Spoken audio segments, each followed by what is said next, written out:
The Rams give Allen Robinson the heave-ho. This is RamView.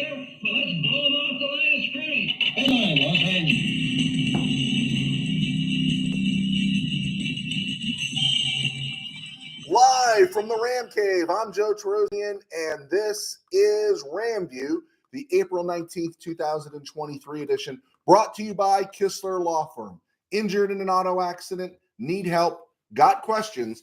Call Kistler Law at 661-206-6990. That's Kistler Law at 661-206-6990. And check out KistlerLawFirm.com. That's one word, KistlerLawFirm.com.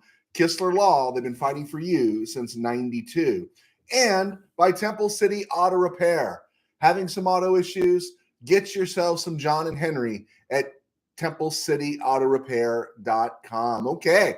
Hey, real quick. Mets beat the Dodgers today. Is that awesome or what? 5-3, go Mets. Okay. So the Rams give Allen Robinson the heave-ho. Okay. We knew it was coming. The only thing we didn't know is that anyone would be willing to take on his contract, and apparently no one was. And the Rams just seemed like they just wanted to say, okay, we shouldn't have brought him in. We're moving him out. I, for one, was an Allen Robinson fan, and I felt like he got a poor shake in the sense that Matthew Stafford was down all offseason, didn't get a chance to have any reps with Matthew Stafford. Of course, they don't play in the preseason. And then by the time the season began, the offensive line started dropping like flies. And of course, Stafford's already Cooper-centric, and he became even more Cooper Kupp-centric because you knew where Cooper Kupp was going to be. He knew where Cooper Kupp was going to be, and the familiarity with Robinson just wasn't there. And then by the time Stafford was going down, yeah, you knew you weren't going to get anything out of Wolford or Bryce Perkins to Allen Robinson, and he wasn't even playing when Baker Mayfield hit. So I always felt bad. I didn't want to get rid of Allen Robinson. I didn't like the contract so much because it was so much money, but I thought, he's in the house. Let's use him. But yeah, they said you could look for a trade. He had the foot injury. It was 2 bad years in a row for Allen Robinson. And so who was going to take him? Well, the Steelers took a flyer on him. They swapped 7th-round picks. The Rams have moved up in the draft, right? Rams made their first draft move this year. Everyone expected to move up from 36 or maybe move back from 36. Instead, they moved up from 251 to 234 and gave the Steelers $10 million to cover Allen Robinson's salary. The Steelers are going to pick up $5 million of it, and the Rams are picking up 10, and the Allen Robinson period is over. And so it was basically a hand washing. I know I listened to some Steelers broadcasts. I know this is going to upset Rob, who lives in Missouri, who's a big Steeler fan. He was laughing and saying how the Steelers fleeced the Rams and everything. And I don't know, I was listening to some Steelers podcasters yesterday and this morning, and they're not too crazy about it. They're kind of curious on why they would do that outside of the veteran experience and stuff. But basically it's we're going to find out what Allen Robinson has left. And the Rams are going to take a hit. But it is interesting. And it kind of gives you an idea what the rest of the league thinks of Robinson. The Rams basically had to keep, another $10 million of his contract just to move him out. And 2 unproductive years. So the Steelers are taking a flyer on a local guy. He went to Penn State, and to see if he's got anything left in the tank. So good for them. Good for him if he can finish his career in a good way. But it does kind of lift the curtain on what the Rams may do in the draft, because I didn't see them taking a wide receiver above maybe 77 overall, or maybe outside of the top 100. But when you look at the Rams receiving room now, yeah, they're not going to take one receiver. I think they're going to take 2. And I think one of them could be inside the top 100. Rams have picks 36, 69, and 77. And I got to believe, because there's a hole there now, that I got to believe they might make a move, maybe not at 36, but 69 and 77. The Rams have interviewed a lot of receivers. The current Ram room looks like this. Cooper Kupp, yes, we love Cooper Kupp, but Cooper Kupp with a lot of mileage turns 30 this June. Van Jefferson is in the last year of his contract. Okay. Tutu Atwell, well, the jury is still deliberating. I think Tutu Atwell played well enough to make you understand why the Rams drafted him, but we're still got to be seen whether or not long-term he's really going to play out. And that would be it. Cooper Kupp, Van Jefferson, Tutu Atwell. Ben Skoranek, you like him. I like him. You know, you could plug him, put him at fullback, put him at tight end. He blocks special teams. He can make the occasional catch, but you don't want to have to depend on Ben Skoranek. And then you have Lance McCutcheon, and you have to wonder, is it possible that Lance McCutcheon has shown the Rams enough that they think he might get some significant playing time this year? He would fit what was supposed to be the Allen Robinson role in terms of the receiver who pulls in the contested passes and the contested catches. And then the only other receiver on the roster is Austin Trammell, short white guy, fits the stereotype of the overachieving slot receiver who ends up in concussion city, 5 years into his career. So I don't know if he's the guy, but so I think you have to look at what the Rams might do in terms of receivers. I'm looking at 1, 2, 3, 4, 5, 6, 7 that they've interviewed, worked out 8 different receivers building into this draft season. They were squeezing in another one recently because the last few days, because today actually is the last day to interview somebody for a pre-draft interview, to bring somebody in for a pre-draft interview. So the Rams have interviewed, no particular order, UCLA's Jake Bobo, Houston's Tank Dell, Cincy's Tyler Scott and Trey Tucker, Nebraska's Trey Palmer he comes to Nebraska via LSU, had a nice year last year. Xavier Smith, Florida A&M, Cedric Tillman, Tennessee, and Kayshon Boutte of LSU. It is interesting when you look at where some of these receivers are ranked. You know, they interviewed guys that they weren't going to be drafting on the first day or the second day. Rams don't have first day picks. But, Tank Dell is the 6th rated receiver, and he's ranked 44th overall on PFF's big board. And again, Tank Dell's not oversized at all, and Ram fans would be disappointed looking at his size because you're going to have Tutu Atwell frustration. And I don't know if you should have Atwell frustration. Think maybe Tavon Austin frustration, because he looks really good in his highlights. But he's someone the Rams have interviewed and everything that could be someone they go after. Tyler Scott out of Cincy, 14th ranked wide receiver, 119 overall on PFF's board. Trey Palmer is the 16th ranked receiver, and he really had a breakout year at Nebraska after leaving LSU. He's 130 on the big board. And Kayshon Boutte, you've seen him. I know you have. I've seen him a lot at LSU, 12th rated receiver, 108 overall. And so it'll be interesting to see. Also Tillman, 89 overall, 11th rated receiver out of Tennessee. Got famous last year catching passes from Hendon Hooker. So it'll be interesting to see what the Rams do. But yeah, definitely, right? You got to see them in that first that second day of the draft, looking at some receivers, looking at a receiver. I also, again, wouldn't put it past them to trade back and get a 4th pick and a 4th pick in the top 100 and get a 6th pick in the top 150, where they would fill out that roster even more. That Ram roster now is probably about officially at 45. They got 23 defensive players signed, 22 offensive players now because they traded Allen Robinson, and only 17 with significant snaps. And I think they're looking depleted in terms of wide receiver core. Another injury to Cooper Kupp, who's 30. Van Jefferson walks. And I think the Rams are looking to probably put some draft capital into the wide receiver room. Other NFL news before we get to the commercial: Damar Hamlin intends on returning to the Buffalo Bills. I think Hamlin's a great story. I think if Hamlin was a police officer returning to the force, I think if he was a soldier returning, to active duty, maybe recruiting and speaking on behalf of the Army, that would be great. I think if he was a writer that went back to writing, think if he was a politician that returned to the House or Senate or some legislative body that he's part of, I think that would be great. But I don't think it's great that Damar Hamlin's returning to the NFL. The guy died twice, right? He died twice. I think he died on the field and he died again at the hospital. I think that's what it was. But at that point, you're not returning to the office here. You're returning to the most violent sport in the world.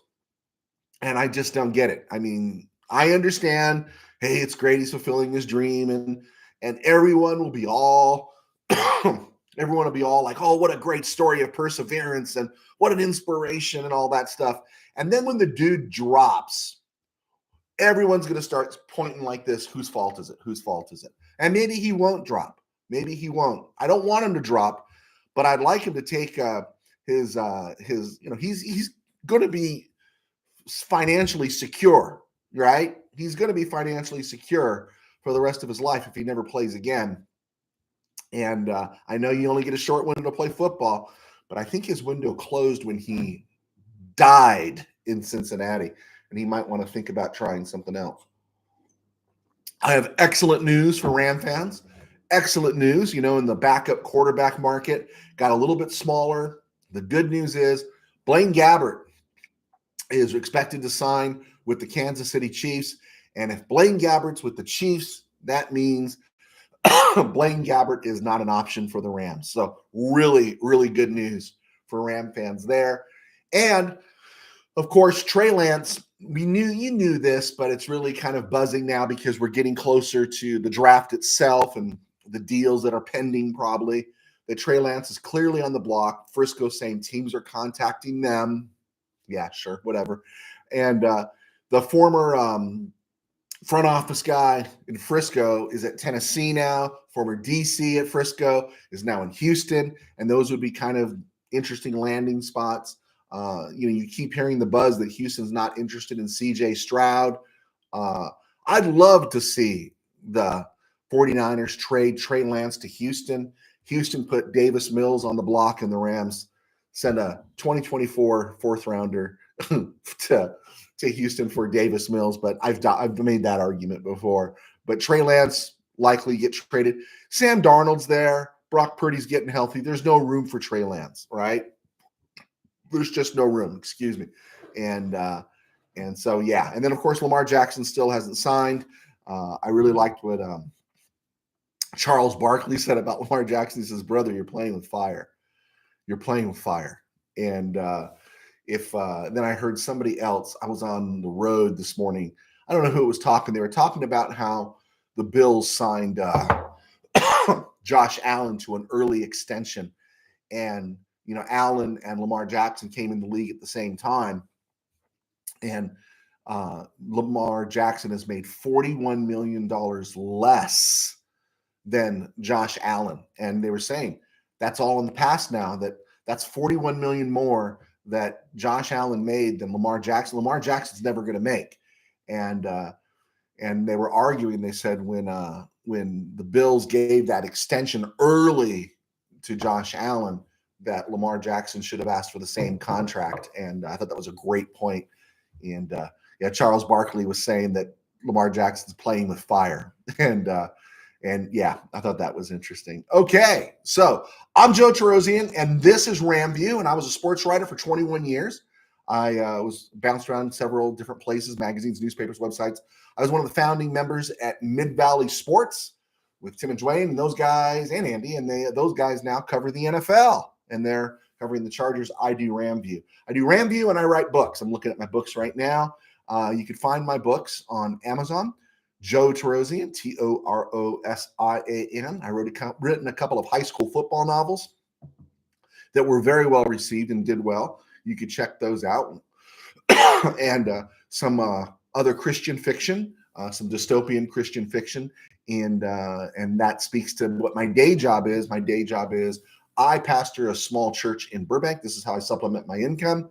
Some guys have to drive Uber. Some guys have to do that. But thanks to Temple City Auto and Kistler Law, on my side hustle, I get to talk football. And so I'm pretty blessed. So be sure to check these dudes out.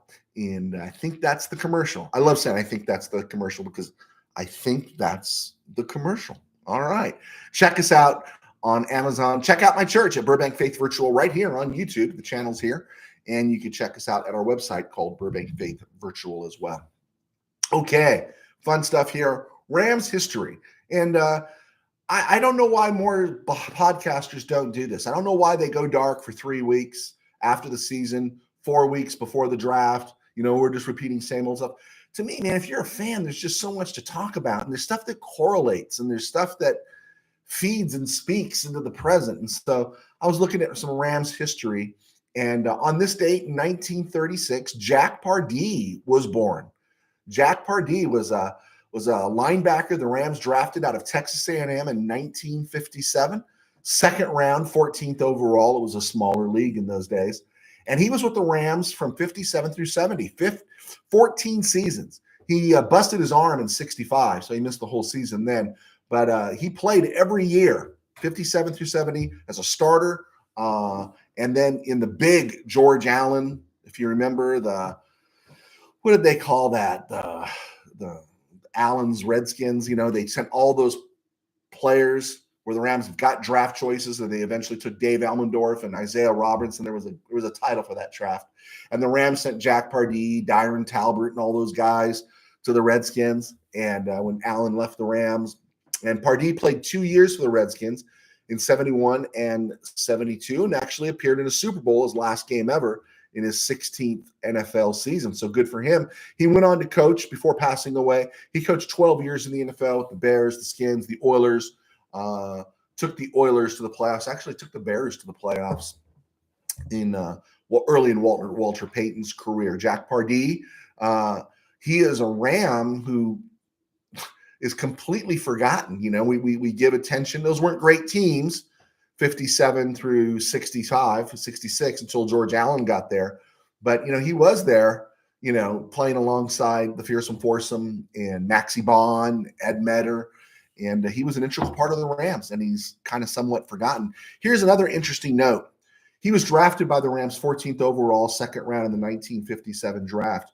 Here are some other notables in that 1957 Ram draft, which is really interesting because the Rams were miserable until George Allen got there, right? George Allen, I think they finished 6-6 in 57, and they didn't have another winning record until Allen got there in 66. But the 1957 draft, conducted by head coach Sid Gilman and Rams general manager, this dude named Pete Rozelle. The Rams drafted Jaguar John out of USC, Del Schaffner, who was a pretty significant end, Jack Pardee. They grabbed Lamar Lunde, but they also grabbed two guys. They grabbed a journeyman offensive lineman named Charlie Bradshaw, who had a really nice career. He played about 14 years in the NFL too, went to a couple Pro Bowls with the Steelers and stuff. He had a nice career. Most people don't know him. But along with Arnett, Schaffner, Pardee, and Lamar Lundy, the Rams drafted down in the draft a couple of guys named Billy Ray Smith and Jimmy Orr. And Ram fans, unless you're really huge Ram fans or you're Baltimore Colt fans, you're going to know who Billy Ray Smith and Jimmy Orr were. Billy Ray Smith played for the Rams in 57. Jimmy Orr didn't. I think he got hurt, but they were both shipped off in 58 to the Steelers, and then they got moved around again, and they both ended up having significant careers with those Colts teams with John Unitas and Weeb Eubanks and such. And so I thought that was pretty interesting. The Rams drafted Billy Ray Smith and Jimmy Orr. In the same draft, they drafted Arnett, Schaffner, and birthday boy Jack Pardee. Also born on this date in 1939 was a 6'1", 256-pound right guard out of Notre Dame, and his name was Joe Scibelli. And I was fortunate enough to see Scibelli play.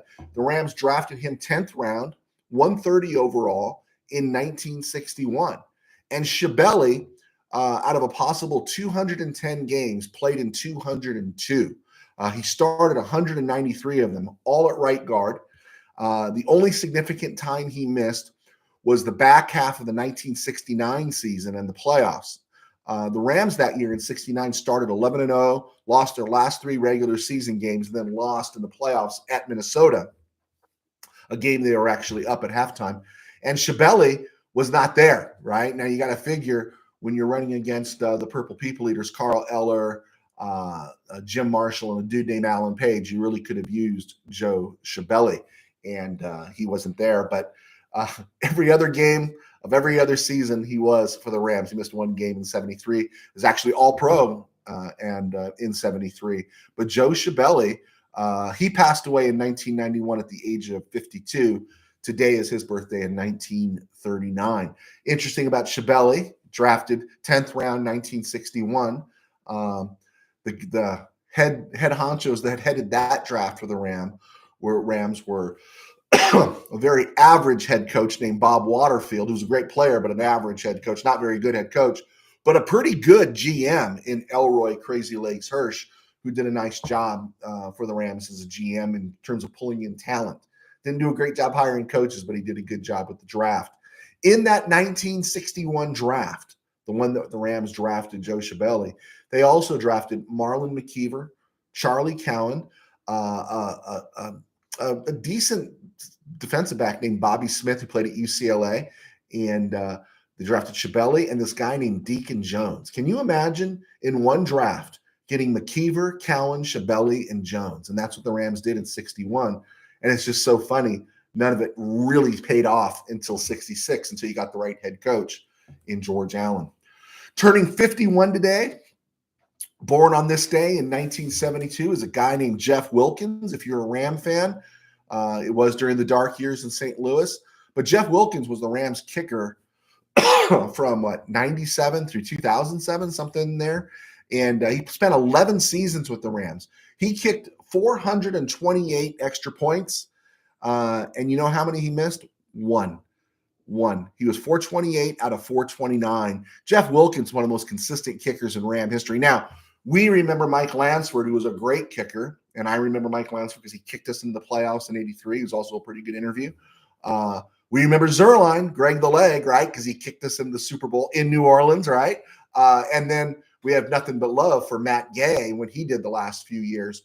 But Jeff Wilkins was really a fantastic kicker for the Rams. Started with the 49ers, bounced around a little bit, and ended up with the Rams. And the Rams had a great kicker in Jeff Wilkins out of Youngstown State. On this date in 1988, Baldwin Park Brave alumnus Ron Brown retired briefly from the Rams. He later came back that season. He was opposite Henry Ellard for about 3 years as a starter. He was on that 85 team that it was Dieter Brock throwing a 5-yard in route and Ellard or Brown taking it 60 yards more. And Brown was the lightning fast kick returner, Olympic athlete in terms of track.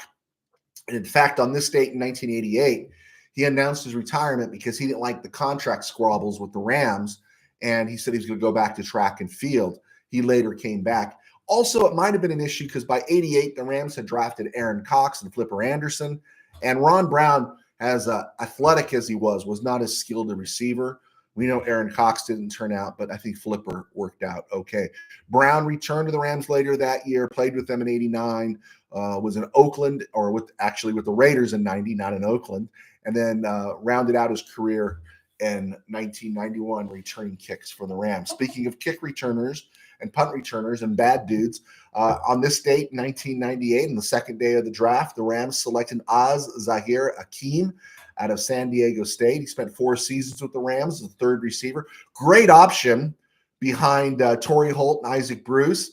And you could ask yourself, was he the third option or the fourth option? Because there was another receiver there named Ricky Prohl. Akeem had a couple of punt returns for a touchdown for the Rams. And he spent 4 years with the team, left as an unrestricted free agent because the Detroit Lions gave him 3 years at 15 rocks. And in those days, 3 rocks a year, that was big money. He spent 9 seasons in the NFL, had a nice career, slightly built, but he was lightning fast. The Rams took him on this day at 96th overall. And then at 98 overall, they took a tight end named Roland Williams, who now does post-game shows with the Rams. They took him out of Syracuse, and he spent about 3 or 4 seasons with the Rams. In the same draft in 98, the Rams also took Leonard Little, a dude named Grant Wistrom, who some people liked more. I think they were looking for the next Jack Youngblood. Wistrom was okay. Didn't last very long. They won a Super Bowl. And they also had a fullback there that contributed, a guy named Robert Holcomb, in that 98 draft. But it was on the second day that Az-Zahir and Roland Williams were taken 96 and 98 overall in the draft. So that shuts the history door there. Again, reminder, the Rams roster currently sits at 45. 23 of those defenders are on the roster. Of those defenders on the roster, of those players on the roster are defenders. Only 13 of them have seen significant NFL snaps. And I love sharing this. If you start 11 players and you move Aaron Donald to the side in his 9 seasons, the other 10 players have 14 seasons combined. Yeah. It's going to be interesting now with Allen Robinson gone, because I was expecting a snap back there. The offense is going to be okay. Maybe, a little bit less, a little bit more, depending on who they draft.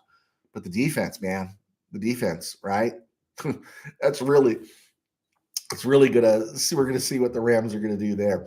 I hold out hope that Ashawn Robinson and Leonard Floyd won't get contracts anywhere, and maybe they slip back in for dirt cheap prices. Maybe John Johnson too. That might be fun. The Rams have 22 players on offense. 17 of them played significant snaps. They have 0 specialists, and they have 1 quarterback on the roster right now. All right. Currently 6 receivers. Players the Rams have met with, they've met with a total of 7 defensive linemen. Some of those guys would be in that 36th pick range. We don't expect them to last that long. The kid out of Pitt, Kalijah Cansey, he started off in the second round, but we're seeing him as high as 19 and 20 now. I saw him going to Seattle at 20 recently. And then Adebore out of Northwestern, the other DT, I've seen him first round late. I've seen him Rams at 36. I've seen him at number 40. The Rams have interviewed 7 defensive tackles. Rams have interviewed 5 cornerbacks. You could add Jordan Jones of Rhode Island to that group. Julius Brents, Kansas State. Carrington Valentine, Corey Trice, Anthony Kendall, small college guy, Baldwin Wallace. As we said, the Rams have interviewed, we did the receiver breakdown. I thought it was interesting. Rams have interviewed 4 quarterbacks. And the guy they interviewed was the last chance, just doing their due diligence, was they've interviewed Jaron Hall out of BYU, but Hendon Hooker. Is that awesome? Every board I'm seeing now is Hendon Hooker is crawling up to late in the first round. Rams aren't going to get a shot at him, but how tempting would it be that if you saw around at 36? I know what the Rams need, but I also know what I want, and I know I'm not going to have a high-level Matthew Stafford in 3 years. I'm hoping I'm getting a significant Matthew Stafford for 2 years, and people like Hendon Hooker. I like him too. The Rams brought him in for an interview. That's kind of cool. I think it's due diligence. They've interviewed 3 running backs, Abani Kanda out of Pitt, Kendre Miller, TCU, TJ Cole, Wachita Baptist. They've only interviewed 3 edge players, Will McDonald, Nolan Smith, Derek Hall. Saw this freaky mock today that had Nolan Smith possibly going 2 overall because he did so well at the combine, and some people are projecting him 2 to Houston or 3 to Arizona. And isn't that crazy? I mean, this guy was a second rounder, worked out real well. He didn't have a lot of production at Georgia, and yet they're projecting him top 3 in the draft. I know, that's crazy. These mocks are just crazy. And the Rams have interviewed Derek Hall of Auburn. They've interviewed 3 interior linemen, Osiris Torrance. He's the only legitimate guy on inside the top 100. Tyler Beach, Wisconsin. Grant Gibson, North Carolina State. He's a center. 3 tackles popped in. B.J. Wilson, small college, Quincy. Quentin Barrow, D2 school, Grand Valley State. Nick Saldivari at Old Dominion. And he's actually the 128th overall project or prospect on the PFF board. So it'll be interesting about him. And then the other weird one the Rams have interviewed and is a guy named Jake Witt. He's 6'7", 265. He plays tackle. He was a tight end, and he went to Northern Michigan. And in their playoff game, or was it their final? I think it was a playoff game. He moved from tight end to tackle because of injuries, had an outstanding game, and now he's the 251st rated overall prospect in the NFL draft. And teams are considering him. Now, he's light, he's a project, but they said he showed this great aptitude at playing tackle, and of course, the Rams interviewed him. The Rams have interviewed a pair of safeties, which you have to go searching for it, but you can find it. They interviewed a guy named Aaron Maddox. He's listed as a strong safety at Campbell University, and he's a bounce back. Was it like Northern Illinois, JUCO, Colorado, bounced over to Campbell? Great athleticism. I think there might be some attitude there. You bounce around 3 times. There's some stuff there. But the Rams actually did interview him and work him out. And then another fellow named Ty Okada out of Montana State, walk-on, chip on his shoulder, probably a special teams guy. But he had a great pro day, and there were NFL teams there, and he might be a late-round, third-day steal. He's at Montana State. And for reference, the Rams have gone to Montana. In 2012, they took Trumaine Johnson, 3rd round, 65th overall. Now, they didn't take him out of Montana State. They did take him from Montana. They did draft Daniel Hardy last year, 7th round, 235 overall out of Montana State. And, of course, Lance McCutcheon, the winner of the Nelson Spruce Award last August. He's out of Montana State. And so the Rams do have a familiarity with those Northern Plains schools. And so it'll be interesting to see what happens there. And of course, the Rams have interviewed 2 kickers, B.T. Potter, Clemson, Anders Carlson, Auburn. You don't want to spend anything more than a 7th round pick on a kicker. And I don't know if I want to spend the 234th pick on a kicker, maybe 251, but I don't know if I want to spend 234 on a kicker. Okay, Rams that are still out there, A'Shawn Robinson, Leonard Floyd still floating around out there, Traven Howard, Ode Abouche, Ty Neske, and possibly Jacob Harris as well. I wouldn't mind a Robinson and Floyd reunion, maybe even a John Johnson reunion, or an Ode Abouche reunion as time tells, as time goes on. Where we have talked about the Rams moving back in the draft. I think moving back in the draft makes more sense than moving up in the draft. Would they move up now because they need a bigger receiver? There's really only 3 receivers, I think, that are being talked about in the first round. That's Zay Flowers, that's Jordan Addison, USC, and Quentin Johnson. Johnson's knock is he is built like Allen Robinson, but Johnson is a body catcher, catches with the body. I want those hands out front, man. Manos de pegamento. I want hands of glue out front. I don't want a body catcher. I don't think any of those guys, I don't think you're going to move up high enough for Zay Flowers or Jordan Addison. And I don't know if I want Quentin Johnson, but we'll see. We'll see where the Rams go. Real quick, as we hit the 33-minute mark, I saw the latest mock draft for the Rams, and it's the worst one yet. Again, when you're seeing names that have never appeared, the Rams haven't interviewed, and you just know when the person's running the draft, and I'm not going to mention their name.